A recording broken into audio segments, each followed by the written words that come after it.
I'm reading again, going back to the CBS News headline, and you said that you guys did not take over the police. Well, there isn't a police force there. This headline says that you did. You took over a small-town police force in the prisonerless jail. So you are saying that you guys are not the police now in Harding. You're not a private contractor police force. That is absolutely correct. We are not a police force within Hardin, Montana, or within any other jurisdiction. Do you have? And let me explain a couple things there. Sure. When Two Rivers Authority, which I'm going to refer to now as TRA, because that's how we all call it up here. When TRA and my corporation were in negotiations for coming in and operating the detention facility, simultaneously, the city of Hardin and Bighorn County are working on deconsolidating their law enforcement. Right now, the sheriff's office provides all law enforcement in the city. And people here have joked that that was a questionable marriage and a dysfunctional marriage, and it's time for a divorce, and that's what's going on. So eventually, Hardin will have its own police department. TRA said to my coworkers at APF, we really need help creating infrastructure. It's going to take millions of dollars to create a police department, and we're the poorest county in Montana. This is not a wealthy community, and so they asked for some help with infrastructure. APF said, absolutely, we can do that. How about we just bring in the first set of cars for you guys? You won't have to buy cars. You can go forward. My boss and my coworkers, as a good faith gesture, brought those cars into town. And it's not even a good faith, it's on a promise. Okay. And so the cars come in. The choice was made to say, hey, here's what it could look like. Some APF folks, and keep in mind, this happened before I was hired last week. I've only been on duty here since Friday. Okay. APF made the decision to have some magnetic decals made that you put on the side of the car and say, here's a prototype of what could happen. This is yours, and this is how it could look if you chose. It didn't go over well here, Jack, and that's why you're getting the headlines that you just read to me. I mean, I was really skeptical of this to begin with. Staff walked out to the cars, took the decals off, and frankly, one of them is now my company car. I'm talking to you from one of them. Okay. Well, the mayor, I guess Ron Adams, I guess he wanted you guys to remove those police logos. But what was interesting is when he was initially being interviewed, he seemed to not know much about what was going on. Was he just kind of keeping it under the hat, under the vest? He didn't want to say too much, or what was up with that? I mean, why did he not seem to know who you guys were and what was going on? Part of that goes to the separation of powers that is allowable when, under Montana law, when a city creates a port authority. The port authority is a part of local government, is a part of city government, but it has a certain degree of autonomy.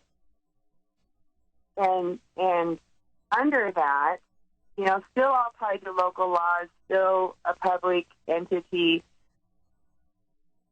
TRA was able to work with APF, negotiate the contract for the detention facility, and ask for and receive the delivery of the vehicles. The mayor's not a member of the TRA board of directors.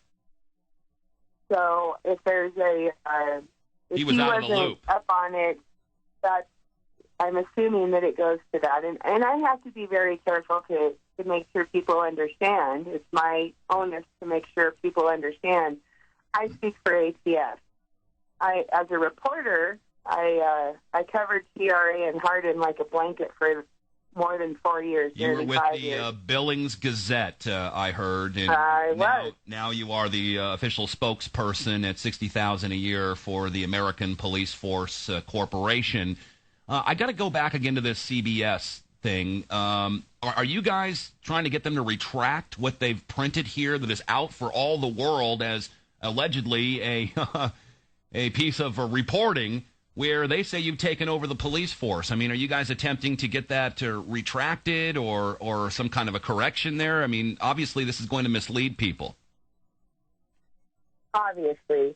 Jack, one of the reasons that you and I are talking and I'm getting to share time with your listeners, is that you had the integrity through your sources to reach out to me and say, Becky, would you talk to us? Would you give us the full story? So well, hold on. How many other people, Becky, have called you? How many of these alternative reporters out there that have been running with this story as a big, Nazi takeover? How many of them called you to get the record straight?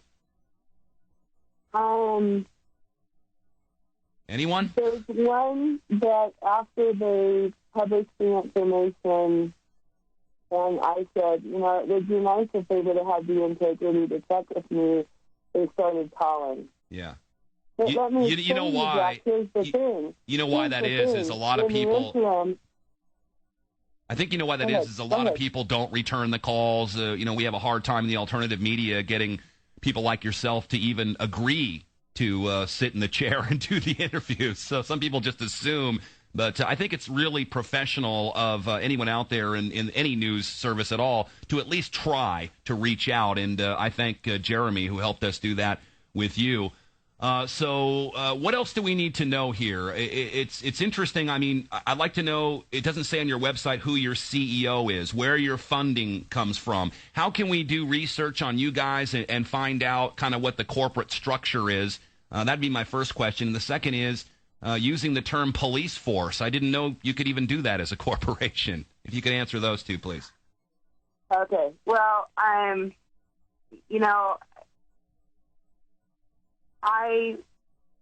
going to give you a response, not an answer, and that's the woman with the second generation reporter in me talking. I'm going to give you a response, not an answer. Sure.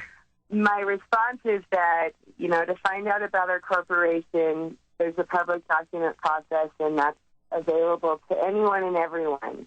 That's our right is to the open process. This is a private corporation, so when it comes to questions about where does our funding come from and some other issues related to that funding, we're not releasing that information.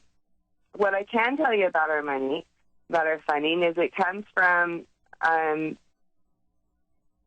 business activities, some of which you and I have talked about and listed off, and some investors. And as far as who those investors are, that is information you're not ready to disclose at this time? Correct, sir. Okay. And who is the CEO of the company then? Is that something you guys can answer, or it's not on your website that I can find? Yeah, it is something I should be able to answer because I referred you to public document.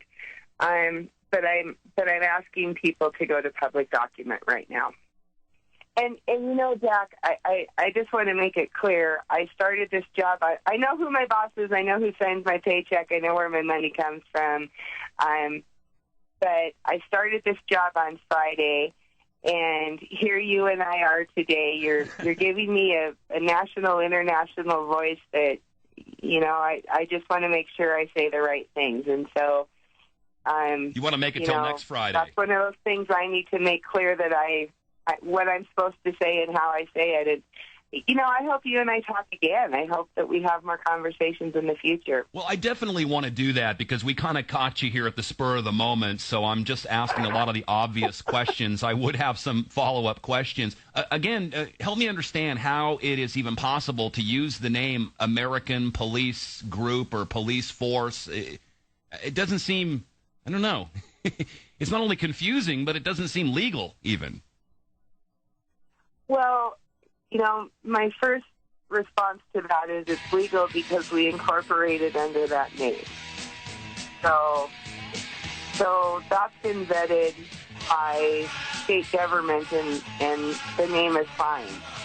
Okay, Becky, we'll get back to you, and I do greatly appreciate. I think you've really cleared up a lot of misconception here in our program today, and I know people are glad for that. Becky Shay from the AmericanPoliceGroup.com. They haven't taken over Montana; they've been hired. Thank you, Becky, for joining us. We'll come back right after this, folks.